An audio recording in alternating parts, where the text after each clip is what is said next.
ಬಾಳ್ಗೆ ಭೂಮಂಡಲ, ಬಾಳ್ಗೆ ಭೂಮಂಡಲ, ಬಾಳ್ಗೆ ಸಮೃದ್ಧಿಯೊಂದಿಗೆ, ಗುರು ಬಾಳ್ಗೆ, ಗುರು ನಮ್ಮೊಂದಿಗೆ. ಆತ್ಮೀಯ ಸ್ನೇಹಿತರೆ, ದೈವಿಕ ತಂದೆ ತತ್ವಜ್ಞಾನಿ ಯೋಗಿರಾಜ್ ವೇದಾದ್ರಿ ಮಹರ್ಷಿಯವರನ್ನು ವಂದಿಸಿ ನಮಿಸಿ, ದೈವಿಕ ಮಹಾಶಕ್ತಿಯ ಕರುಣೆ ಹಾಗೂ ಗುರು ಯೋಗಿರಾಜ್ ವೇದಾದ್ರಿ ಮಹರ್ಷಿಯವರ ಕೃಪೆ ಸದಾ ನಮ್ಮೊಂದಿಗೆ ಇರಲಿ. ಇಡೀ ಜಗತ್ತು ಶಾಂತಿ, ಸಮೃದ್ಧಿ, ಸಂತೋಷವನ್ನು ಆನಂದಿಸಲಿ ಎಂದು ಆಶಿಸುತ್ತಾ ಈ ಸಂಜೆಯ ಆತ್ಮಸಂಗಮ ಕಾರ್ಯಕ್ರಮಕ್ಕೆ ಎಲ್ಲರನ್ನು ಸ್ವಾಗತಿಸಿ ಈ ಆಧ್ಯಾತ್ಮಿಕ ಅಧಿವೇಶನವನ್ನು ಪ್ರಾರಂಭಿಸೋಣ. ಆತ್ಮಸಂಗಮ ಕಾರ್ಯಕ್ರಮದಲ್ಲಿ ಭಾಗವಹಿಸುತ್ತಿರುವ ಎಲ್ಲ ಯೋಗ ಬಂಧುಗಳನ್ನು ವಿಶ್ವ ಸಮುದಾಯ ಸೇವಾ ಸಂಘ ಕರ್ನಾಟಕ ವಲಯದ ಪರವಾಗಿ ಹೃತ್ಪೂರ್ವಕವಾಗಿ ಸ್ವಾಗತಿಸುತ್ತೇನೆ. ನಮ್ಮ ಈ ದಿನದ ಉಪನ್ಯಾಸಕರಾಗಿ ವಿಶ್ವ ಸಮುದಾಯ ಸೇವಾ ಸಂಘದ ಸ್ಕೈ ಪ್ರಾಧ್ಯಾಪಕರಾದ ದೇವರಾಜ್ ಸರ್ ಅವರು ನಮ್ಮೊಂದಿಗೆ ಇದ್ದಾರೆ. ಅವರನ್ನು ಪರಿಚಯಿಸಲು ಇಚ್ಛಿಸುತ್ತೇನೆ. ಇವರು BSc ಪದವೀಧರರಾಗಿದ್ದಾರೆ. ಇವರು ಬ್ಯಾಂಕ್ ಮ್ಯಾನೇಜರ್ ಆಗಿ ತಮ್ಮ ಕಾರ್ಯವನ್ನು ನಿರ್ವಹಿಸಿ ಈಗ ನಿವೃತ್ತಿಯನ್ನು ಪಡೆದಿದ್ದಾರೆ. ಇವರು ಸ್ಕೈ ಯೋಗ ಶಿಕ್ಷಣಕ್ಕೆ ಸಂಬಂಧಿಸಿದಂತೆ ಮಾನವನ ಮಹತ್ವಕ್ಕಾಗಿ ಯೋಗ ಎಂಬ ವಿಷಯದಲ್ಲಿ MA ಪೂರ್ಣಗೊಳಿಸಿದ್ದಾರೆ. ಇವರು ಮೈಸೂರು ಬೃಂದಾವನ್ ಸ್ಕೈ ಸಂಸ್ಥೆಯ ಅಧ್ಯಕ್ಷರಾಗಿ ಹಲವಾರು ಧ್ಯಾನ ಕೇಂದ್ರಗಳನ್ನು ಸ್ಥಾಪಿಸಿ ಜನರಿಗೆ ಈ ಆಧ್ಯಾತ್ಮಿಕ ವಿದ್ಯೆಯನ್ನು ಸ್ಕೈ ಅಭ್ಯಾಸಗಳನ್ನು ನೀಡುತ್ತಿದ್ದಾರೆ. ಇವರು 21 ವರ್ಷಗಳಿಂದ ಪ್ರಾಧ್ಯಾಪಕರಾಗಿ ಸ್ಕೈ ಯೋಗದಲ್ಲಿ ತಮ್ಮ ಸೇವೆಯನ್ನು ಸಲ್ಲಿಸುತ್ತಿದ್ದಾರೆ. ಸ್ನೇಹಿತರೆ, ಈಗ ವಿಶ್ವ ಸಮುದಾಯ ಸೇವಾ ಸಂಘ ಕರ್ನಾಟಕ ವಲಯದ ಪರವಾಗಿ ಹಾಗೂ ನಿಮ್ಮೆಲ್ಲರ ಪರವಾಗಿ ಸ್ಕೈ ಪ್ರಾಧ್ಯಾಪಕರಾದ ದೇವರಾಜ್ ಸರ್ ಅವರನ್ನು ಸ್ವಾಗತಿಸಿ ಇಂದಿನ ಚಿಂತನೆ ಬಯಸುವುದು ಒಂದು, ನೋಡುವುದು ಮತ್ತೊಂದು, wanted something but see some other thing ಎಂಬ ಶೀರ್ಷಿಕೆಯ ಬಗ್ಗೆ ಚಿಂತನೆಯನ್ನು ನೀಡುವಂತೆ ವಿನಂತಿಸಿಕೊಳ್ಳುತ್ತೇನೆ. ಬಾಳ್ಗೆ ಸಮೃದ್ಧಿಯೊಂದಿಗೆ ಸರ್. ಬಾಳ್ಗೆ ಸಮೃದ್ಧಿಯೊಂದಿಗೆ. ಧನ್ಯನಾದೆ ಶ್ರೀ ಗುರುವಿನ ದೇಹವನ್ನು ನೋಡಿ, ಧನ್ಯನಾದೆ ಶ್ರೀ ಗುರುವಿನ ವಾರ್ತೆಯನ್ನು ಕೇಳಿ, ಧನ್ಯನಾದೆ ಶ್ರೀ ಗುರುವಿನ ನಾಮವನ್ನು ಹೇಳಿ, ಧನ್ಯನಾದೆ ಶ್ರೀ ಗುರುವಿನ ರೂಪವನ್ನು ಚಿಂತಿಸಿ ತಾನೆ ಅವರ ಪಾದಗಳನ್ನು ಹರಿಸಿ ನಮಿಸಿ ಬಾಳೋಣ. ಬಾಳ್ಗೆ ಸಮೃದ್ಧಿಯಂತೆಯೇ. ಬಾಳ್ಗೆ ಭೂಮಂಡಲ, ಬಾಳ್ಗೆ ಭೂಮಂಡಲ, ಬಾಳ್ಗೆ ಸಮೃದ್ಧಿಯೊಂದಿಗೆ.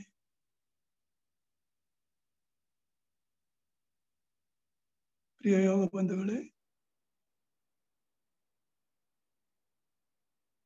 ಕರ್ನಾಟಕ ವಲಯದ ಪ್ರೆಸಿಡೆಂಟ್ ಆದ ಶ್ರೀ ಧನಪತಿ ಸರ್ ಅವರನ್ನು ನಮಿಸಿ,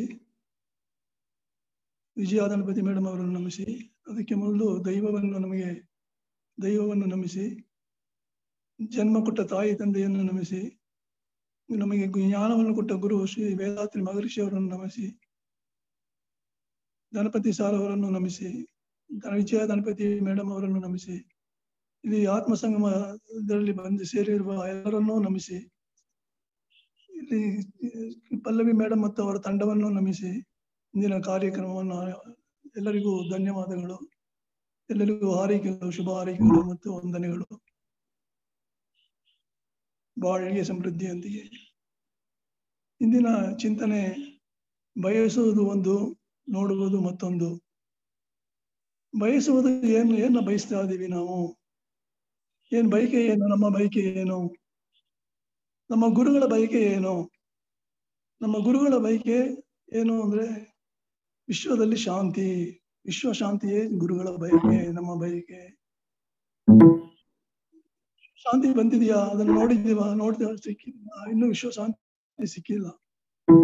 ಆದರೆ ನಾವು ಏನ್ ನೋಡ್ತಾ, ವಿಶ್ವ ಶಾಂತಿನ ಸಿಕ್ಕಿಲ್ಲ ಅಂದ್ರೆ ನೋಡೋದು ಏನ್ ನೋಡ್ತಾ ಇದೀವಿ? ನಾವು ನೋಡ್ತಾ ಇರೋದು ಹಗೆತನ. ಸೊ ಬಯಸುವುದು ಶಾಂತಿ, ನೋಡ್ತಾ ಇರೋದು ಹಗೆತನ. ಹಗೆತನವನ್ನು ಅದು ಮದುವೆ ಮತ್ತೊಂದು ಹಗೆತನ ಅನ್ನೋದು. ಈಗ ವಿಶ್ವ ಶಾಂತಿ ಮತ್ತು ಹಗೆತನದ ಬಗ್ಗೆ ಸ್ವಲ್ಪ ಚಿಂತನೆ ಮಾಡೋಣ. ನಮಗೆಲ್ಲ ಜ್ಞಾನ ಬೇಕು. ಜ್ಞಾನ ಒಳ್ಳೆಯ ಜೀವನಕ್ಕೆ ಮಾನವನನ್ನು ಸಮರ್ಥನಾಗಿಸುವ ಒಂದು ಅರಿವಿನ ವಿವರಣೆ. ಜ್ಞಾನ ನಮ್ಮ ಜೀವನವನ್ನು ಅರ್ಪಣೆ ಚಾಣಕ್ಕಾಗಿ ಜೀವನ ನಾವು ಅರ್ಪಣೆ ಮಾಡಬೇಕಾಗಿಲ್ಲ, ಬಹಳ ಈಸಿಯಾಗಿ ನಮಗೆ ಪಡ್ಕೊಳ್ಬಹುದು. ಈಗಿನ ಯುಗದಲ್ಲಿ ಯಂತ್ರೋಪಕರಣಗಳು, ವಿಜ್ಞಾನದ ಸೂಕ್ಷ್ಮ ಉಪಕರಣಗಳು, ಜೀವನದ ವಸ್ತುಗಳ ಎಣಿಕೆ ಅಧಿಕವಾಗ್ತಾ ಬರ್ತಿರೋ ಗೃಹಸ್ಥ ಜೀವನ ನಡೆಸೋದಕ್ಕೆ ನಮಗೆ ಜ್ಞಾನ, ಎಲ್ಲರಿಗೂ ಜ್ಞಾನ ಬೇಕು, ಪಡೆಯುವುದು ಬಹಳ ಸುಲಭ. ಹೇಗೆ ಬೇಕು ಬರುತ್ತೆ, ಅವರವರ ಕರ್ತವ್ಯ ಪ್ರಜ್ಞೆಯಿಂದ ಸಂತೋಷ ಶಾಂತಿ ಪಡೆದು ಜೀವಿಸುವುದಲ್ಲದೆ ಸಂಸಾರವನ್ನು ಒಳ್ಳೆಯ ರೀತಿಯಲ್ಲಿ ನಡೆಸಲು ಅದು ದೊಡ್ಡ ಉಪಯೋಗವಾಗಿರುತ್ತೆ. ನಮ್ಮ ಜೀವನವನ್ನು ಸಂಸಾರವನ್ನು ನಡೆಸೋದಕ್ಕೆ ಉಪಯೋಗವಾಗಿರುತ್ತೆ. ಜ್ಞಾನ ಬಹಳ ಉಪಯೋಗವಾಗಿರುತ್ತೆ. ನಮ್ಮ ಜೀವನದಲ್ಲಿ ಒಳ್ಳೆಯ ಮಕ್ಕಳನ್ನು ಪಡೆದು ಚಾರಿತ್ರ್ಯದಿಂದ, ಧರ್ಮದಿಂದ, ಅರಿವಿನಲ್ಲಿ ಉನ್ನತಿಯಾಗಿ ಅದರ ಮೂಲಕ ಕುಟುಂಬ, ಊರು, ದೇಶ ಎನ್ನುವ ಅರ್ಥತೆಯಲ್ಲಿ ಶಾಂತಿಯನ್ನು ಪಡೆಯ ಸುಖವನ್ನು ಗಳಿಸಬಹುದು. ನಮ್ಮ ಇದರಲ್ಲಿ ಇದರಿಂದ ಮಕ್ಕಳನ್ನು ಪಡೆದು ಚಾರಿತ್ರ್ಯದಿಂದ, ಧರ್ಮದಿಂದ, ಅರಿವಿನಲ್ಲಿ ಉನ್ನತಿ ಹೊಂದು ನಾವು ಅದರ ಮೂಲಕ ಕುಟುಂಬ, ಊರು, ದೇಶ, ವಿಶ್ವ ಎನ್ನುವ ಅಳತೆಯಲ್ಲಿ ಶಾಂತಿಯನ್ನು ಸಲ್ಲಿಸಬಹುದು. ಅಷ್ಟೊಂದು ಶ್ರೇಷ್ಠವಾದದ್ದು ಜ್ಞಾನ, ಅಷ್ಟೊಂದು ಶ್ರೇಷ್ಠ ನಮ್ಮ ಕುಟುಂಬದವರಿಗೆ ಬಹಳ ಅವಶ್ಯಕವಾಗಿರುತ್ತೆ.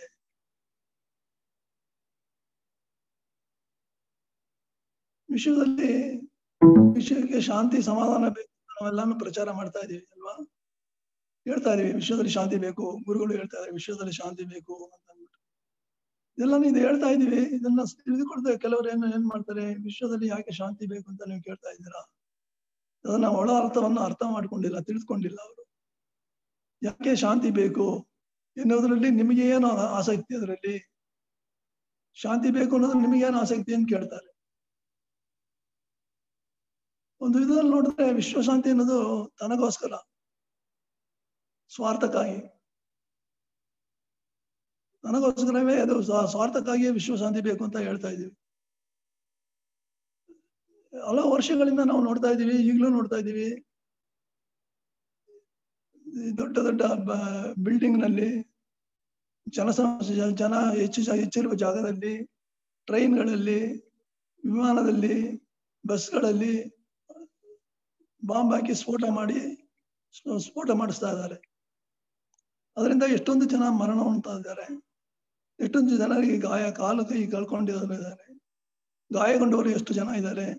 ಇಂತಹ ಕ್ರೂರ ಕೃತ್ಯಗಳು ವಿಶ್ವಪೂರ್ತಿ ಹರಡಿ ನಡೀತಾನೆ ಇದೆ, ಇವಾಗಲೂ ನಡೀತಾ ಇದೆ.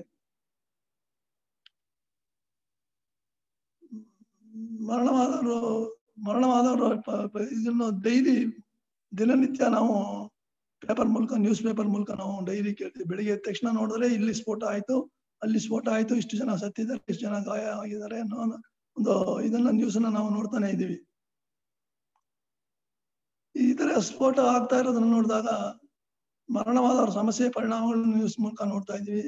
ಈ ಸಂದರ್ಭವನ್ನು, ಅದೇ ಸಂದರ್ಭದಲ್ಲಿ, ಸ್ಫೋಟವಾದ ಸಂದರ್ಭದಲ್ಲಿ ನಾವೆಲ್ಲರ ವಿಮಾನದಲ್ಲೋ, ಅವಿಮಾನದಲ್ಲೋ, ಸ್ಫೋಟವಾದ ವಿಮಾನದಲ್ಲೋ, ಆ ಸ್ಥಳದಲ್ಲೋ, ಆ ಬಿಲ್ಡಿಂಗ್ ನಲ್ಲೋ, ಆ ಬಸ್ನಲ್ಲೋ ಇದ್ದಾಗ ಏನಾಗುತ್ತೆ, ನಾವು ಪ್ರಾಣನ ಕಳ್ಕೊಳ್ತೀವಿ.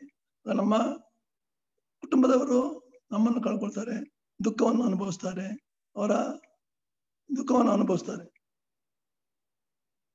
ವಿಶ್ವದಲ್ಲಿ ಸಮಾಧಾನ ಶಾಂತಿ ಇಲ್ಲದಿರುವುದರಿಂದಲೇ ಈ ಸ್ಥಿತಿ. ಎಷ್ಟೊಂದು ಕುಟುಂಬಗಳು ಮುಖಂಡನನ್ನು, ಯಜಮಾನನನ್ನು ನಂಬಿ ಜೀವಿಸ್ತಾ ಇದ್ದಾರೆ. ಅವರನ್ನು ಕಳೆದುಕೊಂಡ್ರೆ ಎಷ್ಟು ಕಷ್ಟ ಪಡಬೇಕಾಗುತ್ತೆ ಅದನ್ನ ಯೋಚನೆ ಮಾಡ್ಬೇಕು. ನಾವು ಇವಾಗ ಮನೆ ಬಿಟ್ಟು ಈಗ ನೋಡಿದಾಗ, ನಾವು ಈಗ ಮನೆ ಬಿಟ್ಟು ಹೊರಗಡೆ ಹೋಗಿ ತಿರ್ಗಾ ವಾಪಸ್ಸು ಸರಿಯಾಗಿ ಬರ್ತೀವಿ ಅನ್ನೋದರಲ್ಲಿ ಒಂದು ಸಂದೇಹ.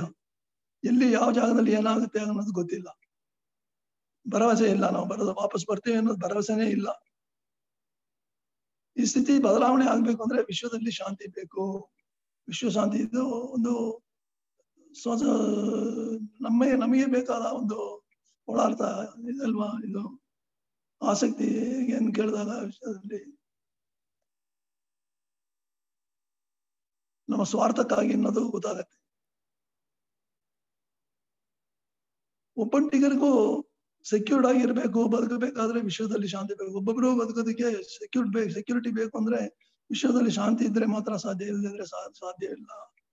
ಅಂದ್ರೆ ನಾವು ಸೇಫ್ ಆಗಿರ್ಬೇಕು, ಸೆಕ್ಯೂರ್ಡ್ ಆಗಿರ್ಬೇಕು ಅನ್ನೋ ಒಂದು ಸ್ವಾರ್ಥಕ್ಕಾಗಿ ನಮಗೆ ವಿಶ್ವದಲ್ಲಿ ಶಾಂತಿ ಬೇಕು ಅನ್ನುವಂತ ಹೇಳ್ತಾ ಇದ್ದೀವಿ. ವಿಶ್ವ ಶಾಂತಿ ಎಲ್ರಿಗೂ ಒಳ್ಳೆಯದು.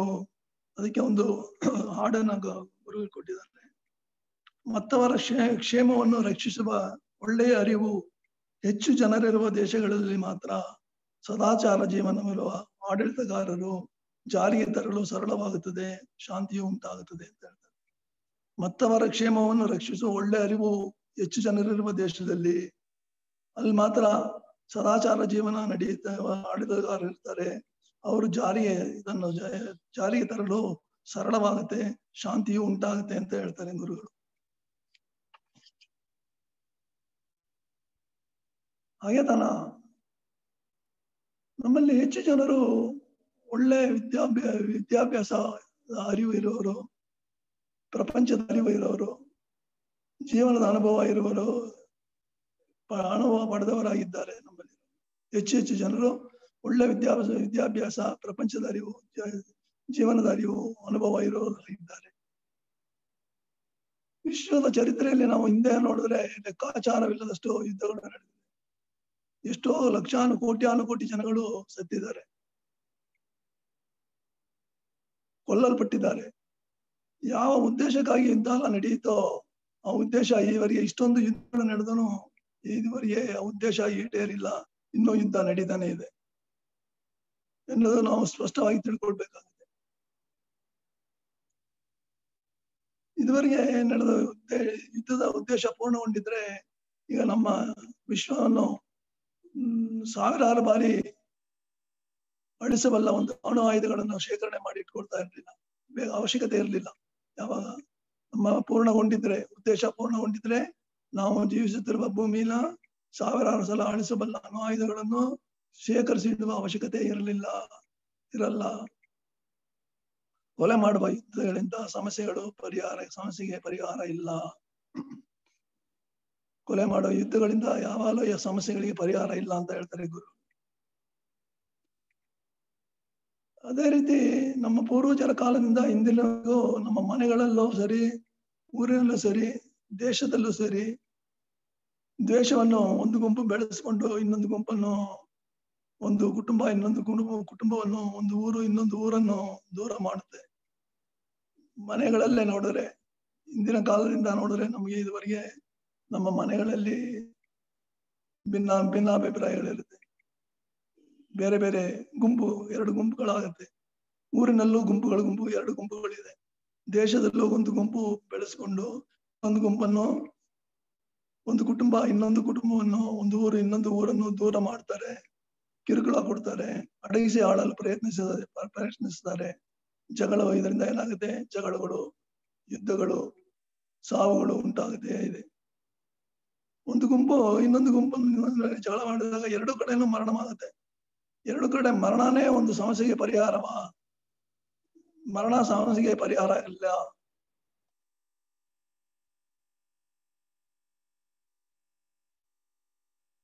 ಇನ್ನು ಸಮಸ್ಯೆಗಳು ಹೆಚ್ಚಾಗ್ತಾ ಹೋಗುತ್ತೆ. ಸಮಸ್ಯೆಗಳು ಕಡಿಮೆ ಆಗೋದ್ರ ಬದಲು ಯುದ್ಧಗಳಿಂದ, ಜಗಳಗಳಿಂದ ಸಮಸ್ಯೆಗಳು ಹೆಚ್ಚಾಗ್ತಾ ಹೋಗ್ತಾ ಅಶಾಂತಿ ಹೆಚ್ಚು ಆಗುತ್ತೆ. ಮನೆಯಲ್ಲಿ ನೋಡಿದಾಗ ಮಗನಿಗೆ ತಂದೆಗೆ ವೈಮನಸ್ಯ, ಅಕ್ಕಪಕ್ಕದ ಮನೆಯವರಿಗೆ ಜೊತೆ ವೈಮನಸ್ಯ, ಅಕ್ಕಪಕ್ಕದ ತೋಟದವರಿಗೆ ಅವರಿಗೆ ಆಗತನ ಉಂಟಾಗುತ್ತಲೇ ಇದೆ ಎಂದು ನಾವು ಹೇಳ್ಬೋದು. ಮನೆಯಲ್ಲೂ ಇದೆ, ಇಡೀ ಊರಿನಲ್ಲೂ ಇದೆ, ದೇಶದಲ್ಲಿ ಇದೆ, ಇಡೀ ವಿಶ್ವದಲ್ಲಿ ಇದೆ ಆಗತನ. ಬೆಳಿಗ್ಗೆ ಎದ್ದು ನಾವು ಪೇಪರ್ ನೋಡಿದಾಗ, ನ್ಯೂಸ್ ನೋಡಿದಾಗ ಏನ್ ನೋಡ್ತೀವಿ ಪೇಪರ್ನಲ್ಲಿ? ಇಲ್ಲಿ ಇವ್ರನ್ನ ಕೊಂದ್ರು, ಇವರು ಅರೆಸ್ಟ್ ಆಗಿದ್ದಾರೆ, ಇವರು ಇನ್ನೊಬ್ಬರನ್ನ ಕೊಂದ್ರು, ತಂದೆಯನ್ನು ಮಗನೇ ಕೊಂದ, ಅಣ್ಣನನ್ನು ತಮ್ಮ ಕೊಂದರು, ಅರೆಸ್ಟ್ ಆಗಿದ್ದಾರೆ, ಸೊಸೆಯನ್ನು ಅತ್ತೆ ಕೊಂದ್ರು ಅನ್ನೋದು ನ್ಯೂಸ್ಗಳು ನಾವು ನ್ಯೂಸ್ ಪೇಪರ್ ನಲ್ಲಿ ಡೈಲಿ ನೋಡ್ತಾನೆ ಇದ್ದೀವಿ. ಇದನ್ನ ನೋಡ್ತಾ ಇದ್ರೆ ಅದರಲ್ಲಿ ಇದರ ಪಟ್ಟಿ ನೋಡ್ತಾನೆ ಇದ್ರೆ ಇದರ ಪಟ್ಟಿ ಎಷ್ಟು ಜನ ಕೊಲೆ ಮಾಡಿದ್ದಾರೆ ಮಗ, ಇದರ ಪಟ್ಟಿ ಉದ್ದ ಆಗ್ತಾನೆ ಹೋಗುತ್ತೆ. ಒಬ್ಬ ಮನುಷ್ಯ ಹುಟ್ಟೋದು ಕೊಲೆ ಮಾಡೋದಕ್ಕೋಸ್ಕರ ಅಲ್ಲ, ಕೊಲೆ ಮಾಡೋದಕ್ಕೋಸ್ಕರ ನಾವು ಹುಡ್ತೀವ? ಕೊಲೆ ಮಾಡೋದಕ್ಕಾದ್ರೆ ಇನ್ನೊಂದು ಮನುಷ್ಯನ ಕೊಲೆ ಮಾಡೋದಕ್ಕಾಗಿಲ್ಲ. ಇಲ್ಲಿ ಸ್ವಲ್ಪ ಚಿಂತನೆ ನಾವು ಮಾಡಬೇಕು. ನಾವು ಮತ್ತವರ ಜೊತೆ ಹಾಗೆ ನಾನು ಬೆಳೆಸ್ಕೊಂಡು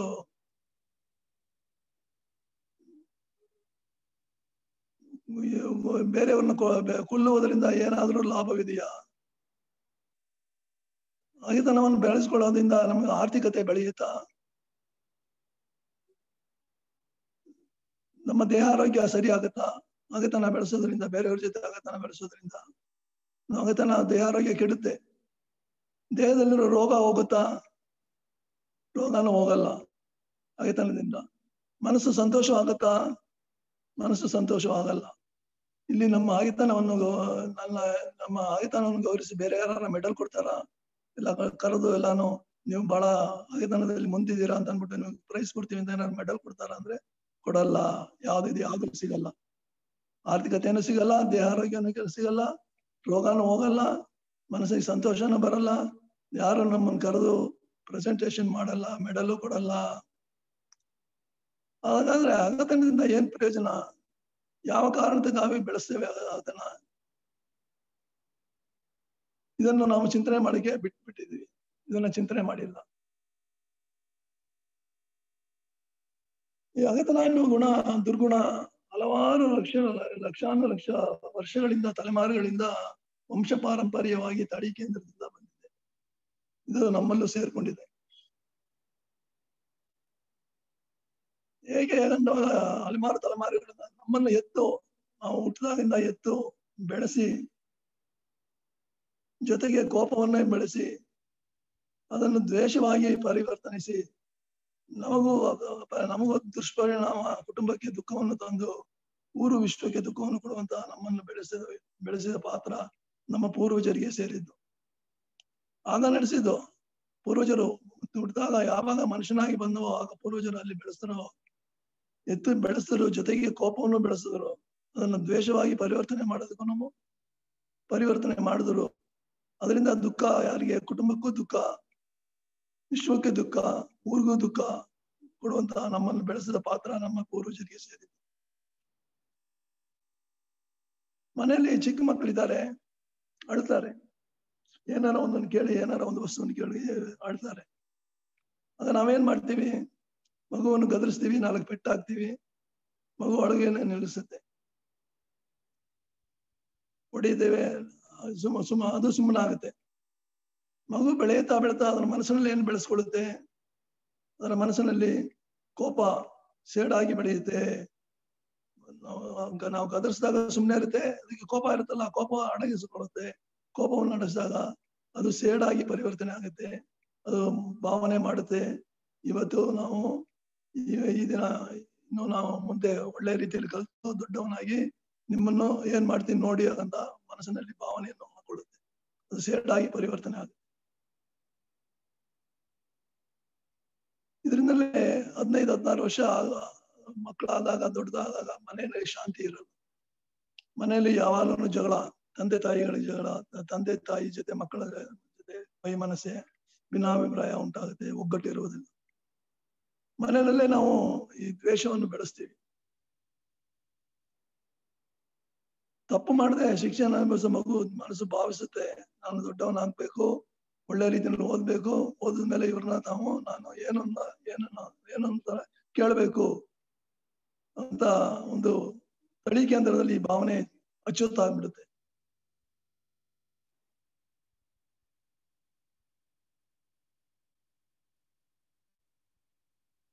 ಕುಟುಂಬದಲ್ಲಿ ಕೋಪ ಬೆಳವಣಿಗೆ ಆಗ್ತಾನೆ ಇರುತ್ತೆ. ಅದು ಅಡಗಿಸಿಟ್ಟು ಸೇಡಾಗಿ ಪರಿವರ್ತನೆ ಆಗ್ಬಿಡುತ್ತೆ. ಈ ಸೇಡನ್ನು ತೀರಿಸ್ಕೊಳ್ಳೋದಕ್ಕೆ ಕಾರ್ಯ ಮಾಡ್ತಾನೆ ಇರ್ತೀವಿ, ಕಾರ್ಯಗಳು ಮಾಡ್ತಾ ಇದ್ವಿ. ಸೇಡನ್ನು ತೀರಿಸ್ಕೊಳ್ಳೋಕೆ ಏನಾರ ಒಂದು ಕಾರ್ಯಗಳು ಮಾಡ್ಲೇಬೇಕಲ್ಲ. ಅದು ತಲಾಂತರದಿಂದ ಅಭ್ಯಾಸ ಮಾಡಲ್ಪಟ್ಟೇ ಬಂದಿದೆ, ಅಚ್ಚೊತ್ತಾಗಿದೆ, ನಮ್ಮಲ್ಲಿ ಅಚ್ಚೊತ್ತಾಗಿದೆ. ನಾವೇನ್ ಮಾಡ್ತೀವಿ? ನಮ್ಮ ಮಕ್ಕಳನ್ನು ಬೆಳೆಸೋದಕ್ಕೆ ತಂದೆ ತಾಯಿಗಳು ದುಃಖವನ್ನು ಅನುಭವಿಸ್ತಾ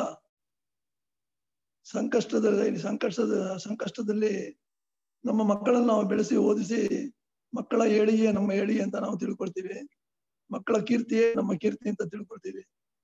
ಭಾವಿಸುತ್ತಾ ಅವರಿಗೆ ಬರುವ ಕೀರ್ತಿಯೇ ನಮ್ಮ ಕೀರ್ತಿ ಅಂತ ತಿಳ್ಕೊಂಡು ಬೆಳೆಸುವುದರಿಂದ ನಾವೇನ್ ಮಾಡ್ತೀವಿ, ಮಕ್ಕಳು ನಾವ್ ಹೇಳೋದನ್ನ ಕೇಳಬೇಕು ಅದನ್ನ ನಾವು ಬಯಸ್ತೀವಿ. ಈ ಬಯಕೆ ತಪ್ಪಿಲ್ಲ, ಹೇಗೆ ನಾವು ಮಾಡಿದೀವಿ ತಪ್ಪಿಲ್ಲ ಅಂದ್ರೆ ಇದ್ರೆ ಅದನ್ನ ಇಂಪ್ಲಿಮೆಂಟ್ ಮಾಡೋದು ಬಹಳ ಕಷ್ಟ. ನಾವ್ ಹೇಳ್ದಂಗೆ ಕೇಳ್ಬೇಕು ಅನ್ನೋ ಒಂದು ಭಾವನೆ ಕುಡ್ದು ಆಗ ಏನಾಗುತ್ತೆ, ಅದರಿಂದ ಹೆತ್ತ ಮಕ್ಕಳಿಗೆ ಕೋಪ ಸೇಡು ಬರುತ್ತೆ. ನಾವು ಹೇಳ್ದಂಗೆ ಕೇಳ್ಬೇಕು ಅನ್ನುವಾಗ ಅವ್ರಿಗೆ ಕೋಪ ಬರುತ್ತೆ. ಕೋಪವನ್ನು ತೋರ್ಸಕ್ಕಾಗದೆ ಆದಾಗ ಅದು ಸೇಡಾಗಿ ಪರಿವರ್ತನೆ ಆಗಿ ಒಳಗಡೆನೆ ಅಚ್ಚೊತ್ತಾಗಿ ಯಾವ ಟೈಮ್ ಬರುತ್ತೆ ಆ ಟೈಮ್ ಅದನ್ನ ಆ ಹಗೆತನವನ್ನು ತೋರ್ಸೋದಕ್ಕೆ ಟೈಮ್ ಬರುತ್ತೆ.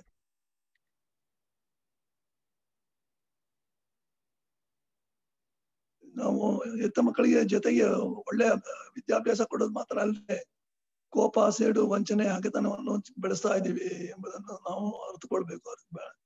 ಯಾರು ತಂದೆ ತಾಯಿಗಳು ಅರ್ಥಕೊಳ್ಬೇಕು, ಹೆತ್ತವರು ಅರ್ಥಕೊಳ್ಬೇಕು. ಇಲ್ಲಿ ನಾವು ಒಂದು ಕೆಲವು ಪರಿಶೀಲಿಸಬೇಕಾದ ವಿಷಯಗಳು ಬೇಕಾದದ್ದಿದೆ.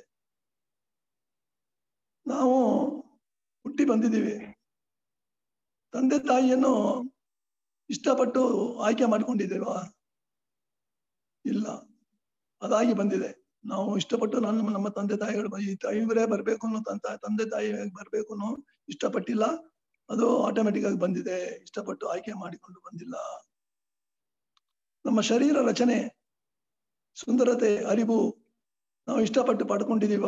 ನಮ್ಗೆ ಈ ರೀತಿ ಇಷ್ಟು ಸುಂದರವಾಗಿರ್ಬೇಕು, ಈ ರೀತಿ ಇರ್ಬೇಕು, ನಮ್ಮ ಇದು ಕೈ ಕಾಲುಗಳು ಹೀಗಿರ್ಬೇಕು, ನಮ್ಮ ಮುಖ ಈ ರೀತಿ ಇರ್ಬೇಕು, ಸುಂದರವಾಗಿರ್ಬೇಕು ಅಂತ ನಾವೇನಾರ ಇಷ್ಟಪಟ್ಟು ಬಂದ್ವಾ? ಅದೇ ಆಟೋಮೆಟಿಕ್ ಆಗಿ ಬಂದಿದೆ. ನಮ್ಮ ಇಷ್ಟಕ್ಕೆ ತಕ್ಕಂತೆ ಕಾಯಿಲೆಗಳು ದುಃಖಗಳು ಬರುವುದಿಲ್ಲ, ಹೋಗುವುದಿಲ್ಲ. ನಮ್ಮ ಇಷ್ಟಕ್ಕೆ ಕಾಯಿಲೆ ಬೇಕು, ಈ ಕಾಯಿಲೆ ಬರ್ಬೇಕು ಅಂದ್ರೆ ಬರ್ತಾ ಇಲ್ಲ. ಇದು ನಮ್ಮಲ್ಲಿರೋ ಕಾಯಿಲೆ ಹೋಗ್ಬೇಕು ಅಷ್ಟಕ್ಕೆ ಅಂದ್ರೆ ಹೋಗಲ್ಲ. ನಮ್ಮ ಇಷ್ಟಕ್ಕೆ ಮರಣ ಬರುತ್ತಾ? ಮರಣನ ಬರಲ್ಲ. ನಮ್ಮ ಇಷ್ಟಕ್ಕೆ ಮರಣನ ಬರಲ್ಲ. ನಮ್ಮ ಇಷ್ಟಕ್ಕೆ ಯಾವುದೂ ಇಲ್ಲಿ ನಡೆದಿಲ್ಲ. ನಾವು ಹುಟ್ಟಿದ್ದು ತಂದೆ ತಾಯಿಗಳು ನಮ್ಮ ಇಷ್ಟದಿಂದ ಬಂದಿಲ್ಲ. ನಮ್ಮ ದೇಹದ ರಚನೆ, ಶರೀರ ರಚನೆ, ಸುಂದರತೆನೂ ನಮ್ಮ ಇಷ್ಟದಂತೆ ಬಂದಿಲ್ಲ. ಕಾಯಿಲೆಗಳು ದುಃಖಗಳು ನಮ್ಮ ಇಷ್ಟದಂತೆ ಬರೋದಿಲ್ಲ, ಹೋಗೋದು ಇಲ್ಲ. ನಮ್ಮ ಇಷ್ಟಕ್ಕೆ ಮರಣನೂ ಬರುತ್ತಾ? ಮರಣ ಬರುತ್ತಾ ಅನ್ನೋದು ಇಲ್ಲ, ಅದು ಇಷ್ಟಕ್ಕೆ ಬರುತ್ತೆ. ನಮ್ಮ ಇದು ಮಾತ್ರ ಯಾವುದೋ ನಡೆದೇ ಇದ್ದಾಗ ನಾವು ಮಾತ್ರ ನಮ್ಮ ಜೀವನದ ಸಂಗಾತಿ ಮತ್ತು ಮನೆಯವರೊಂದಿಗೆ ಸಂಪರ್ಕದಲ್ಲಿರುವವರು ನಮ್ಮ ಇಷ್ಟದಂತೆ ನಡೆಯಬೇಕು ಅಂತ ನಾವು ಇಷ್ಟಪಡೋದು ಯಾವ ರೀತಿಯಲ್ಲಿ ಸರಿ? ಇಲ್ಲಿ ಯಾವುದೂ ನಡೆದಿಲ್ಲ, ಯಾವುದೂ ನಡೆದಿಲ್ಲದೆ ಇರುವಾಗ ನಾವು ಮಾತ್ರ ನಮ್ಮ ಜೀವನ ಸಂಗಾತಿ ಮಕ್ಕಳು ಎಲ್ಲರೂ ನಾನು ಹೇಳ್ದಂಗೆ ಕೇಳಬೇಕು ಅನ್ನೋದಕ್ಕೆ ಏನು ಅದರಲ್ಲಿ ನ್ಯಾಯ? ಯಾವ ರೀತಿಯಲ್ಲೂ ನ್ಯಾಯ ಇಲ್ಲ ಅಂತ ಹೇಳ್ತಾರೆ ಗುರುಗಳು. ನಮ್ಮ ಸಂಪಾದನೆಯಲ್ಲಿ ಬದುಕುವ ನಮ್ಮ ಕುಟುಂಬದವರೇ ನಮ್ಮ ಇಷ್ಟವನ್ನು ಪಾಲಿಸದೇ ಇರುವಾಗ ನಮ್ಮಲ್ಲಿರುವ ನಮ್ಮ ಸಂಪಾದನೆಯಲ್ಲಿ 1 ರೂಪಾಯಿನೋ ತಮ್ಮ ಜೀವನದ ಸಮೃದ್ಧಿಗೆ ಉಪಯೋಗಪಡಿಸಿಕೊಳ್ಳ ಮತ್ತವರನ್ನು ಮತ್ತವರು ನನ್ನ ಮಾತನ್ನು ಕೇಳಬೇಕು, ಮರ್ಯಾದೆ ಕೊಡಬೇಕು, ನಮ್ಮ ಆದೇಶವನ್ನು ಪಾಲಿಸಬೇಕು ಅಂತ ಇಚ್ಛೆ ಪಡುವುದು ಸರಿಯಾ? ಇಚ್ಛೆ ಪಡುವುದು ಸರಿ ಇಲ್ಲ ಅಂತ ಹೇಳ್ತಾರೆ. ಇದನ್ನು ಚಿಂತಿಸದೇ ಬಿಟ್ಟಿದ್ದ ನಮ್ಮ ಉತ್ಪತ್ತಿ ಆಗಿರುವ ರಾಜಕೀಯ ಪಕ್ಷಗಳು, ಗೋಷ್ಠಿ ಕಲಹಗಳು, ಮರಣಗಳು, ಇದೇ ಹೆಚ್ಚಾಗಿ ವಿಸ್ತಾರವಾಗಿ ಜಗಳಗಳು, ಧರ್ಮಕ್ಕೆ ಧರ್ಮ ಜಗಳಗಳು, ರಾಜ್ಯಕ್ಕೆ ಇನ್ನೊಂದು ರಾಜ್ಯ, ದೇಶಗಳಿಗೆ ಒಂದು ದೇಶಕ್ಕೂ ಇನ್ನೊಂದು ದೇಶಕ್ಕೂ ಹಗೆತನ ಯುದ್ಧಗಳು ಹರಡಿವೆ. ಇದನ್ನ ಅರ್ಥ ಮಾಡ್ಕೊಂಡಿಲ್ಲ. ಯಾವುದೋ ಹಿಂದೆ ಹೇಳಿದಾಗ ಅರ್ಥ ಮಾಡ್ಕೊಂಡಿಲ್ಲ. ರಾಜಕೀಯ ಪಕ್ಷಗಳು, ಗೋಷ್ಠಿ ಕಲಹಗಳು, ಮರಣಗಳು ಇದೇ ಹೆಚ್ಚಾಗಿ ವಿಸ್ತಾರವಾಗಿ ಜಾತಿ ಜಗಳಗಳು, ಧರ್ಮಕ್ಕೆ ಧರ್ಮ ಜಗಳಗಳು, ರಾಜ್ಯಕ್ಕೆ ಇನ್ನೊಂದು ರಾಜ್ಯದ ಜಗಳಗಳು, ದೇಶದ ಮಧ್ಯೆ ಹಗೆತನ ಯುದ್ಧಗಳು ಮಾತ್ರ ಅಲ್ಲದೆ ವರ್ಲ್ಡ್ ವಾರ್ ಇದರಿಂದಾನೇ ಏರಿಗೆ 7 ವಾರ್ ತನಕ ಬಂದಿದೆ. ಈವರೆಗೆ ನಡೆದ ಯುದ್ಧದಲ್ಲಿ ವಿಶ್ವಶಾಂತಿ ಬರಲು ಸಾಧ್ಯ ಆಗಿಲ್ಲ. ನಡೆದ ಯುದ್ಧದಿಂದ ಇನ್ನು ಹೆಚ್ಚು ಯುದ್ಧದಿಂದಲೇ ವಿಶ್ವದಲ್ಲಿ ಶಾಂತಿ ನೆಲೆಸುವುದಿಲ್ಲ.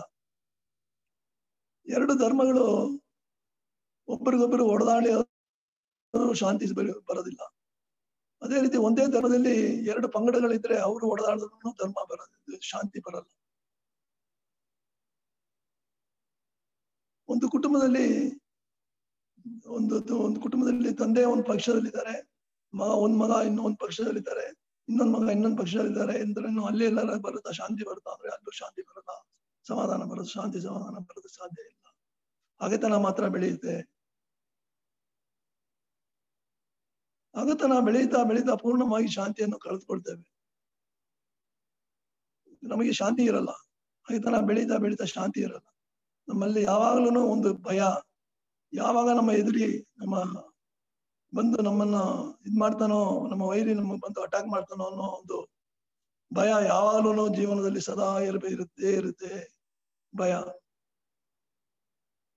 ನಮ್ಮ ನೆಲೆಯಲ್ಲಿ ಜೀವನದ ಅಭಿವೃದ್ಧಿ ಆ ನೆಲೆಯಲ್ಲಿ ಜೀವನದ ಅಭಿವೃದ್ಧಿ ಸಾಧ್ಯವಾಗುತ್ತಾ ಅಂದ್ರೆ ಸಾಧ್ಯವಾಗಲ್ಲ.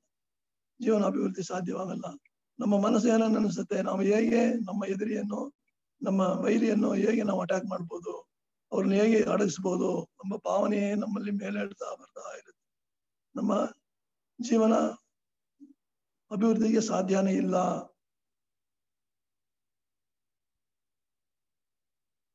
ಹಾಗಾದ್ರೆ ಹಗೆತನ, ದ್ವೇಷ, ವಂಚನೆಯಿಂದ ನಮ್ಗೆ ಒಳ್ಳೇದಾಗುತ್ತಾ? ಈಗ ನೋಡಿದ ಯಾವ್ದು ಯಾವ ರೀತಿಯಲ್ಲೂ ಒಳ್ಳೇದಾಗಲ್ಲ. ಇಲ್ಲ ಮುಂದಿನ ಪೀಳಿಗೆಗೆ, ಏನಾರ ಜನರೇಷನ್ಗೆ ಇದರಿಂದ ಉಪಯೋಗ ಆಗುತ್ತಾ, ಒಳ್ಳೇದಾಗುತ್ತಾ? ಒಳ್ಳೇದಾಗಲ್ಲ. ಬುದ್ಧಿವಂತರಾದ ನಾವುಗಳು ಚಿಂತನೆ ಮಾಡ್ಬೇಕು. ಇದು ಇವಾಗ ಹೇಳಿದ ವಿಷಯಗಳ ಬಗ್ಗೆ ಚಿಂತನೆ ಮಾಡಿದಾಗ ಈ ಹಗೆತನ ಉಂಟಾಗುವ ಕೇಡುಗಳು ಅದರಿಂದ ಪುನಃ ಪುನಃ ಚಿಂತಿಸೋಣ. ಅದರಲ್ಲಿ ಒಂದು ಕವಿತೆ ಹೇಳ್ತಾರೆ ಗುರುಗಳು, ಮತ್ತವರೇ ಇಳಿದು ಬರಬೇಕೆಂಬ ಮನೋನೆಲೆಯಲ್ಲಿದ್ದು, ಮತ್ತವರೇ ಇಳಿದು ಬರಬೇಕೆಂಬ ಮನೋನೆಲೆಯಲ್ಲಿದ್ದು ಕಾರ್ಯ ಮಾಡಿ ಪಡೆದ ಲಾಭ ಕುಟುಂಬದಲ್ಲಿ, ಸಮುದಾಯದಲ್ಲಿ ಬಹುದೊಡ್ಡ ದುಃಖ ಹಗೆತನ. ಮತ್ತವರೇ ಇಳಿದು ಬರಬೇಕೆಂಬ ಮನೋನೆಲೆಯಲ್ಲಿದ್ದು ಕಾರ್ಯ ಮಾಡಿ ಪಡೆದ ಲಾಭ ಕುಟುಂಬದಲ್ಲಿ, ಸಮುದಾಯದಲ್ಲಿ ಬರುವ ದೊಡ್ಡ ದುಃಖ ಹಗೆತನ. ಒಬ್ಬನು ತನಗೆ ಸರಿಬಂದ ಸನ್ನಿವೇಶದಲ್ಲಿ ಶರಣಾದರೂ ಅದು ಸೇಡಿನ ಮನೋಸ್ಥಿತಿಯಾಗಿಯೇ ಬೆಳೆದು ಅದಕ್ಕೆ ತಕ್ಕ ಕಾಲದಲ್ಲಿ ದೊಡ್ಡ ಅಗ್ನಿ ಜ್ವಾಲೆಯಾಗಿ ಎದ್ದು ನೆಲೆ ಕೆಡಿಸಿ ಬಿಡುತ್ತದೆ. ಈ ಸತ್ಯವನ್ನೇ ನೋಡೋಣ ಅಂತ ಹೇಳ್ತಾರೆ. ಬೇರೆಯವರು ಯಾರು ಎಲ್ಲರೂ ನಮ್ಮನ್ನು ನಾವು ಹೇಳ್ದಂಗೆ ಕೇಳಿದ್ರು ನಮ್ಮ ಇದಕ್ಕೆ ಇಳಿದು ಬರ್ಬೇಕು ಅಂತ ಯೋಚನೆ ಮಾಡ್ತೀವಿ. ಅದು ಆಗೋದಿಲ್ಲ, ಸಾಧ್ಯ ಇಲ್ಲ. ಅದರಿಂದ ಹಗೆತನ ಮಾತ್ರ ಬರುತ್ತೆ. ಯಾರೊಬ್ರು ತನಗೆ ಸರಿಬಂದ ಸಂಬಂಧದಲ್ಲಿ ನಾನು ಶರಣಾಗತಿ ಆಗ್ತೀನಿ, ಬಿಡ್ತೀನಿ ಅಂತ ಹೇಳಿದ್ರೇನು ಅವನ ಮನಸ್ಸಿನಲ್ಲಿ ಸೇಡಿನ ಮನೋಶಕ್ತಿ ಇರೋದ್ರಿಂದ ಅದು ಬೆಳೆದು ಒಂದು ಕಾಲದಲ್ಲಿ ಅದು ಅಗ್ನಿಯಾಗಿ ಜ್ವಾಲೆಯಾಗಿ ಬಂದು ಅವನನ್ನು ಕೆಡಿಸುತ್ತೆ, ನೆಲೆ ಕೆಡಿಸಿ ಬೀಳುತ್ತೆ ಅಂತ ಹೇಳ್ತಾನೆ. ಅದರಿಂದ ಹಗೆತನ ವಂಚನೆಯಿಂದ ಎಷ್ಟು ಕುಟುಂಬಗಳು ಕುಟುಂಬದ ಯಜಮಾನ ವಾರಿಸುಗಳನ್ನು ಕಳೆದುಕೊಂಡು ಕತ್ತಲೆಯಲ್ಲಿ ಮುಳುಗಿ ದುಃಖವನ್ನು ಅನುಭವಿಸ್ತಾ ಇದೆ ಅನ್ನೋದನ್ನ ನಾವು ನೋಡ್ತಾ ಇದ್ದೀವಿ. ಪರಿಶೀಲಿಸಬೇಕು. ಅಲ್ಲಿ ಕುರಾನಲ್ಲಿ ಒಂದು ಹೇಳ್ತಾರೆ, ಮತ್ತವರಿಗೆ ಮುಂಜಾನೆ ದುಃಖವನ್ನು ಕೊಟ್ರೆ ತನಗೆ ದುಃಖ ಮುಸ್ಸಂಜೆ ತಾನೇ ಬರುತ್ತದೆ ಅಂತ ಹೇಳಿ ಕುರಾನ್. ತಾನೇ ಮುಂಜಾನೆ ಕೊಟ್ರೆ ಮುಸ್ಸಂಜೆನೆ ಬರುತ್ತೆ ಅಂತಲ್ಲ, ಅದು ವಾಪಸ್ ನಮಗೆ ಖಂಡಿತವಾಗಿ ಬರುತ್ತೆ ಅಂತ ಹೇಳ್ತಾರೆ. ಮತ್ತವರಿಗೆ ದುಃಖ ಕೊಟ್ರೆ ದುಃಖ ನಮಗೆ ವಾಪಸ್ ಬರುತ್ತೆ ಅಂತ ಹೇಳ್ತಾರೆ. ಅದರಿಂದ ಏನಾಗುತ್ತೆ, ಹಗೆತನವನ್ನು ನಾವು ಅಳಿಸಲು ಸಾಧ್ಯ ಆಗುತ್ತಾ? ಸಾಧ್ಯ ಇಲ್ಲ. ಪ್ರೀತಿಯಿಂದ ಮಾತ್ರ ಸಾಧ್ಯ, ಬೇರೆ ಯಾವುದರಿಂದನೂ ಸಾಧ್ಯ ಇಲ್ಲ. ಎಲ್ಲಾ ಜೀವರಾಶಿಗಳ ಮೇಲೆ ಪ್ರೀತಿ ಇರುವುದೇ ಒಳ್ಳೆಯ ಧರ್ಮ ಎಂಬುದು ಬುದ್ಧನ ವಚನ.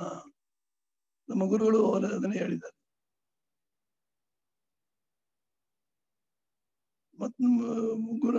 ಇವರ ಅಭಿಪ್ರಾಯಗಳೆಲ್ಲ ನಾವು ಅಳವಡಿಸಿಕೊಂಡು ಜೀವನದ ಮೇಲೆ ಪ್ರೀತಿಯನ್ನು ತೋರಿಸಿ, ಎಲ್ಲರ ಮೇಲೂ ಎಲ್ಲಾ ಜೀವರಾಶಿಗಳ ಮೇಲೆ ಪ್ರೀತಿಯನ್ನು ತೋರಿಸಿ ನಮಗೆ ಕೊಟ್ಟಿರುವ ನಮ್ಮ 6ನೇ ಅರಿವನ್ನು ಪೂರ್ತಿಯಾಗಿ ಉಪಯೋಗಿಸಿಕೊಳ್ಳೋಣ. ಹಗೆತನ ಬಂತೆ ಮಗ ಅರಿಷಡ್ ವರ್ಗದಿಂದ ನಮಗೆ ಬಂದಿದೆ. ಅರಿಷಡ್ ವರ್ಗದಿಂದ ಕಾಮಕ್ರೋಧ ಲೋಭ ಮೋಹ ಮದ ಮಾತ್ಸರ್ಯದಿಂದ ಬಂದಿದೆ. ಕಾಮ ಆಸೆ ನೆರವೇರಿದಾಗ ಕ್ರೋಧವಾಗಿ ಪರಿವರ್ತನೆ ಆಗುತ್ತೆ. ಕ್ರೋಧವನ್ನು ಅಡಗಿಸಿದ್ದಾಗ ಅದು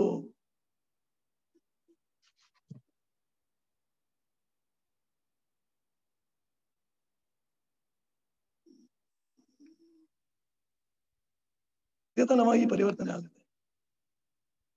ಅದರಿಂದ ನಮಗೆ ಈ ಹಗೆತನವನ್ನು ಬೆಳೆಸ್ಕೊಳ್ತಾ ಇರೋದಕ್ಕೆ ವಿಶ್ವದಲ್ಲಿ ಶಾಂತಿ ಬೇಕು ಅನ್ನೋದಕ್ಕೋಸ್ಕರನೇ ಗುರುಗಳು ಒಬ್ಬಂಟಿಗರಲ್ಲಿ ಶಾಂತಿ ಬೇಕು ಅನ್ನೋದಕ್ಕೆ ನಮಗೆ ಎಲ್ಲಾ ವಿಧವಾದ ಅಭ್ಯಾಸಗಳನ್ನ ಕೊಟ್ಟಿದ್ದಾರೆ.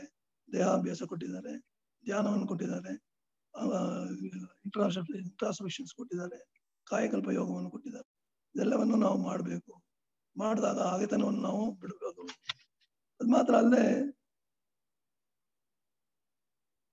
ಈ ಎಲ್ಲವನ್ನು ನಾವು ಪೂರ್ತಿಯಾಗಿ ಉಪಯೋಗಿಸಿ ಬಾಳುವಾಗ ಮಾನವನ ರೂಪದಲ್ಲಿರೋ ನಾವುಗಳು ದೈವಗಳಾಗಿ ಜೀವಿಸೋಣ ಅಂತ ಹೇಳ್ತಾರೆ. ಇದಕ್ಕೆ ಒಂದು ಕವಿತೆಯನ್ನು ಹೇಳ್ತಾರೆ. ಮರಣಿಸುವುದಕ್ಕೆ ಹುಟ್ಟಿದ್ದೇವೆ, ಇದ್ದರೂ ಆ ದಿನ ಭಾವನೆಗೆ ಏಟುವಷ್ಟು ಈ ಸತ್ಯವನ್ನು ಮರೆಯದೆ ಮತ್ತವರಿಗೆ ದುಃಖವಿಲ್ಲದೆ ಮಣ್ಣಿನ ಮೇಲೆ ಶ್ರಮಿಸಿ ಉಂಡು ಪ್ರೀತಿಯಿಂದ ಜೀವಿಸೋಣ ಅಂತ ಹೇಳ್ತಾರೆ. ಮರಣಿಸೋದಕ್ಕೆ ಹುಟ್ಟಿದ್ದೇವೆ, ಇದ್ದರೂ ಆ ದಿನ ಚಿಂತನೆಗೆ ಎಟಿಸುವಷ್ಟು ಈ ಸತ್ಯವನ್ನು ಮರೆಯದೆ ಮತ್ತವರಿಗೆ ದುಃಖವಿಲ್ಲದೆ ಮಣ್ಣಿನ ಮೇಲೆ ಶ್ರಮಿಸಿ ಉಂಡು ಪ್ರೀತಿಯಿಂದ ಜೀವಿಸೋಣ. ಹಾಗಾದ್ರೆ ನಾವು ಮಾನವ ರೂಪದಲ್ಲಿರುವ ನಾವುಗಳು ದೈವಗಳಾಗಿ ಜೀವಿಸಬೇಕು ಅನ್ನುವಾಗ ಈ ಹಗೆತನವನ್ನು ಬಿಟ್ಟಾಗ ನಾವು ಮಾನವನು ದೇವರಾಗಿ ದೈವಗಳಾಗಿ ಬಾಳಬಹುದು. ಅದರಿಂದ ಏನ್ ಮಾಡಬಹುದು? ಯಾವ್ದನ್ನು ಬಿಡಬೇಕು, ಯಾವ್ದನ್ನು ಪಡೆಯಬೇಕು? ಹಗೆತನವನ್ನು ಬಿಡೋಣ, ಯಾವ್ದನ್ನು ಪಡೆಯೋಣ? ವಿಶ್ವಶಾಂತಿಯನ್ನು ಪಡೆಯೋಣ ಅಂತ ಹೇಳಿ ನನ್ನ ಮುಗಿಸ್ತೀನಿ, ಚಿಂತನೆಯನ್ನು ಮುಗಿಸ್ತೀನಿ. ಬಾಳ್ಗೆ ಸಮೃದ್ಧಿಯೊಂದಿಗೆ ಎಲ್ಲರಿಗೂ ನನಗೆ ಅವಕಾಶವನ್ನು ಕೊಟ್ಟ ಅವಕಾಶವನ್ನು ಕೊಟ್ಟ ಕರ್ನಾಟಕ ಸಹವಲಯದ ಗಣಪತಿ ಸಾರ್ ಅವರಿಗೂ ಇದನ್ನು ನನ್ನ ಸಿಂಚನೆಯನ್ನು ಹೇಳಿದ ಎಲ್ಲ ಯೋಗ ಬಂಧುಗಳಿಗೂ ನನ್ನ ನಮನಗಳು ಮತ್ತು ನಮನಗಳು. ಬಾಳ್ಗೆ ಸಮೃದ್ಧಿಯೊಂದಿಗೆ, ಬಾಳ್ಗೆ ಸಮೃದ್ಧಿಯೊಂದಿಗೆ, ಬಾಳ್ಗೆ ಸಮೃದ್ಧಿಯೊಂದಿಗೆ sir. Thank you very much sir. ಬಾಳ್ಗೆ ಸಮೃದ್ಧಿಯೊಂದಿಗೆ. ಈ ದಿನದ ಚಿಂತನೆಯನ್ನು ನಡೆಸಿಕೊಟ್ಟ ಸ್ಕೈ ಪ್ರಾಧ್ಯಾಪಕರಿಗೆ ಧನ್ಯವಾದಗಳು. ಸ್ನೇಹಿತರೆ, ಇವತ್ತಿನ ವಿಷಯದ ಬಗ್ಗೆ ಯಾರಿಗಾದ್ರೂ ಪ್ರಶ್ನೆಗಳು ಕೇಳೋದಿದ್ರೆ ರೇಸ್ ಹ್ಯಾಂಡ್ ಬಟನ್ ಕ್ಲಿಕ್ ಮಾಡಿ ಪ್ರಶ್ನೆಗಳನ್ನ ಕೇಳಿ. ನೀವು ಪ್ರಶ್ನೆಗಳನ್ನ ಕೇಳಕ್ ಮುಂಚೆ ಒಂದು ಪ್ರಮುಖವಾದ ಸೂಚನೆ ಸ್ನೇಹಿತರೆ. ವಿಶ್ವ ಸಮುದಾಯ ಸೇವಾ ಸಂಘ ವಿಷನ್ ಫಾರ್ ವಿಸ್ಡಮ್ ಆಲಿಯಾರ್ ಆಯೋಜಿಸಿರುವ ಸ್ಕೈ ಯೋಗ ಆನ್ಲೈನ್ ಫೌಂಡೇಶನ್ ಕೋರ್ಸ್ ಈಗ ಕನ್ನಡ ಭಾಷೆಯಲ್ಲೂ ಆರಂಭವಾಗಿದೆ. ಈ ಕೊರೋನಾ ಎಂಬ ಸಾಂಕ್ರಾಮಿಕ ಕಾಲದಲ್ಲಿ ಮಾನಸಿಕವಾಗಿ ಬಹಳ ನೊಂದಿರುವವರಿಗೆ, ಆರೋಗ್ಯದ ಸಮಸ್ಯೆ ಇರುವವರಿಗೆ, ಧ್ಯಾನ ಕೇಂದ್ರಕ್ಕೆ ಬರಲು ಸಾಧ್ಯವಾಗದೇ ಇರುವವರಿಗೆ ತಮ್ಮ ಮನೋಶಕ್ತಿಯನ್ನು ಹಾಗೂ ರೋಗ ನಿರೋಧಕ ಶಕ್ತಿಯನ್ನು ಹೆಚ್ಚಿಸಿಕೊಳ್ಳಲು ಆನ್ಲೈನ್ ಫೌಂಡೇಶನ್ ಕೋರ್ಸ್ ಅನ್ನು ನಿಮ್ಮ ಮನೆಯಿಂದಲೇ ಕಲಿಯಲು ಒಂದು ಅತ್ಯುತ್ತಮ ಅವಕಾಶ ಸ್ನೇಹಿತರೆ. ಅದಲ್ಲದೆ ಶಾಲಾ ಕಾಲೇಜು ತೆರೆಯದ ಇರುವ ಈ ಕಾಲದಲ್ಲಿ ಮಕ್ಕಳಿಗೆ ಸದ್ಗುಣಗಳನ್ನು ಬೆಳೆಸಿಕೊಳ್ಳಲು, ಆರೋಗ್ಯವನ್ನು ಕಾಪಾಡಿಕೊಳ್ಳಲು, ಪರೀಕ್ಷೆಗಳನ್ನು ಧೈರ್ಯವಾಗಿ ಎದುರಿಸಲು ಇದೊಂದು ಸದವಕಾಶ ಸ್ನೇಹಿತರೆ. ಆದ್ದರಿಂದ ತಡ ಮಾಡದೆ ಸ್ನೇಹಿತರೆ, ನಿಮ್ಮ ಎಲ್ಲಾ ಸ್ನೇಹಿತರು, ಸಂಬಂಧಿಕರು ಮತ್ತು ನೆರೆಹೊರೆಯನ್ನು ಈ ಸ್ಕೈ ಯೋಗದ ಪ್ರಾಥಮಿಕ ತರಗತಿಗಳನ್ನು ಕಲಿಯಲು ಪ್ರೋತ್ಸಾಹಿಸಬೇಕಾಗಿ ವಿಶ್ವ ಸಮುದಾಯ ಸೇವಾ ಸಂಘ ಕರ್ನಾಟಕ ವಲಯದ ಪರವಾಗಿ ವಿನಂತಿಸಿಕೊಳ್ಳುತ್ತೇವೆ. ಸ್ನೇಹಿತರೆ, ನೆಕ್ಸ್ಟ್ ಬ್ಯಾಚ್ ಇದೇ ತಿಂಗಳು 16ನೇ ತಾರೀಕಿಂದ ಆರಂಭವಾಗಲಿದೆ. ಈ ಒಂದು ಪ್ರಾಥಮಿಕ ತರಗತಿಗಳು 2 ಬ್ಯಾಚ್ ಅಲ್ಲಿ ನಡೆಯಲಿದೆ. ಬೆಳಿಗ್ಗೆ 6ರಿಂದ 7:30, ಸಂಜೆ 7ರಿಂದ 8:30. ಹಾಗಾಗಿ ಸ್ನೇಹಿತರೆ, ಈ ಪ್ರಾಥಮಿಕ ತರಗತಿಗಳನ್ನು ಕಲಿಯಲು ಎಲ್ಲರೂ www.kundaliniyoga.edu in ಎಂಬ ವೆಬ್ಸೈಟ್ಗೆ ಭೇಟಿ ನೀಡಿ ತಮ್ಮ ಹೆಸರುಗಳನ್ನು ನೋಂದಾಯಿಸಿ ದೈವದ ಹಾಗೂ ಗುರುಗಳ ಕೃಪೆಗೆ ಪಾತ್ರರಾಗುವಂತೆ ತಮ್ಮಲ್ಲಿ ವಿನಂತಿಸಿಕೊಳ್ಳುತ್ತೇವೆ. ಬಾಳ್ಗೆ ಸಮೃದ್ಧಿಯೊಂದಿಗೆ. ಸ್ನೇಹಿತರೆ, ಯಾರಿಗಾದ್ರೂ ಇವತ್ತಿನ ವಿಷಯದ ಬಗ್ಗೆ ಏನಾದ್ರೂ ಕೇಳೋದಿದ್ರೆ ರೇಸ್ ಹ್ಯಾಂಡ್ ಬಟನ್ ಕ್ಲಿಕ್ ಮಾಡಿ ಪ್ರಶ್ನೆಗಳನ್ನ ಕೇಳಿ.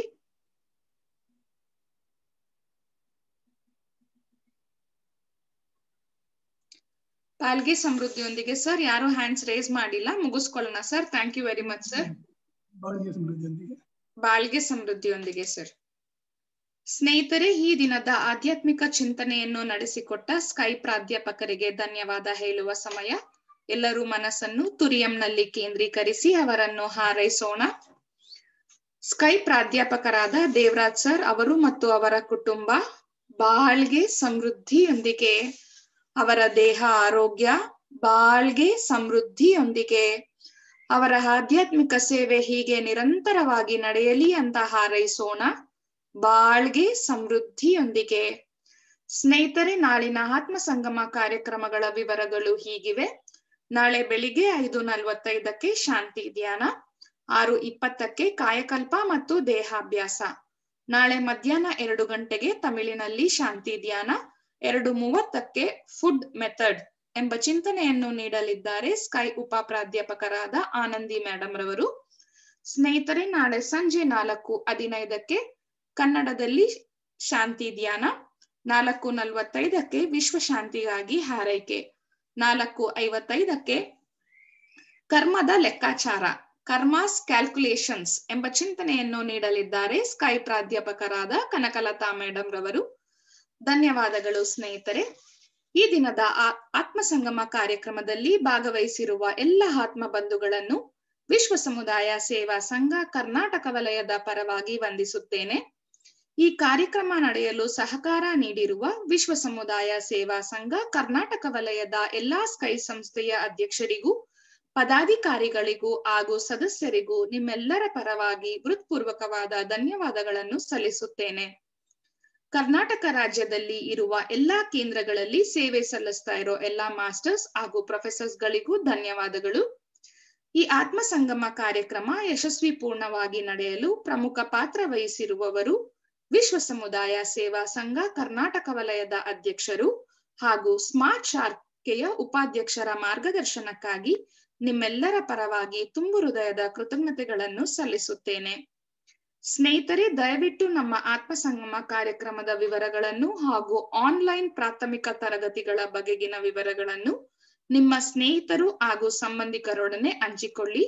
ಗುರು ವೇದಾದ್ರಿ ಮಹರ್ಷಿಯವರ ಆಧ್ಯಾತ್ಮಿಕ ತತ್ವಗಳು ಪ್ರಪಂಚದ ಎಲ್ಲಾ ಜನರಿಗೂ ಸಿಗಲಿ ಎಂದು ಬಯಸುತ್ತೇವೆ. ಬಾಳ್ಗೆ ಭೂಮಂಡಲ, ಬಾಳ್ಗೆ ಭೂಮಂಡಲ, ಬಾಳ್ಗೆ ಸಮೃದ್ಧಿಯೊಂದಿಗೆ. ಸ್ನೇಹಿತರೆ, ಈಗ ವಿಶ್ವಶಾಂತಿ ಪ್ರಾರ್ಥನೆಯೊಂದಿಗೆ ಇಂದಿನ ಕಾರ್ಯಕ್ರಮವನ್ನು ಮುಕ್ತಾಯಗೊಳಿಸೋಣ. ಬಾಳ್ಗೆ ಸಮೃದ್ಧಿಯೊಂದಿಗೆ.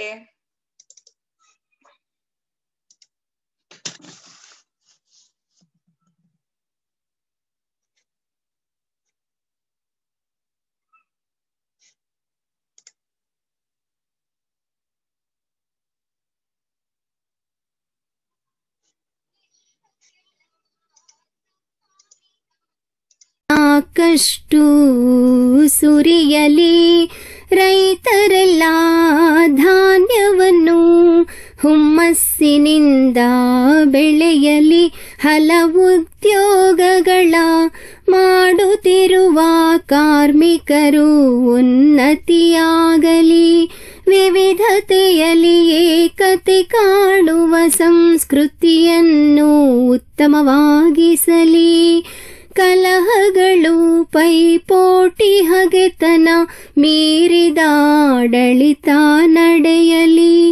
ಅನಕ್ಷರತೆ, ಸಾಲ, ಬಡತನ, ಕಳಂಕಗಳು ಮರೆಯಾಗಲಿ. ಸುಖ ಬಾಳನ್ನು ನೀಡುವ ಸತ್ಯ ಜ್ಞಾನ ಜ್ಯೋತಿ ಬೀರಲಿ. ನಮ್ಮ ಕರ್ತವ್ಯ ಧಾರ್ಮಿಕ ಬಾಳ್ವೆಯ ಗುರಿಯನ್ನೇ ಉತ್ತಮವಾಗಿಸಲಿ. ನಮ್ಮ ಕರ್ತವ್ಯ ಧಾರ್ಮಿಕ ಬಾಳ್ವೆಯ ಗುರಿಯನ್ನೇ ಉತ್ತಮವಾಗಿಸಲಿ. ನಮ್ಮ ಕರ್ತವ್ಯ ಧಾರ್ಮಿಕ ಬಾಳ್ವೆಯ ಗುರಿಯನ್ನೇ ಉತ್ತಮವಾಗಿಸಲಿ. ಬಾಳ್ಗೆ ಭೂಮಂಡಲ, ಬಾಳ್ಗೆ ಭೂಮಂಡಲ, ಬಾಳ್ಗೆ ಸಮೃದ್ಧಿಯೊಂದಿಗೆ.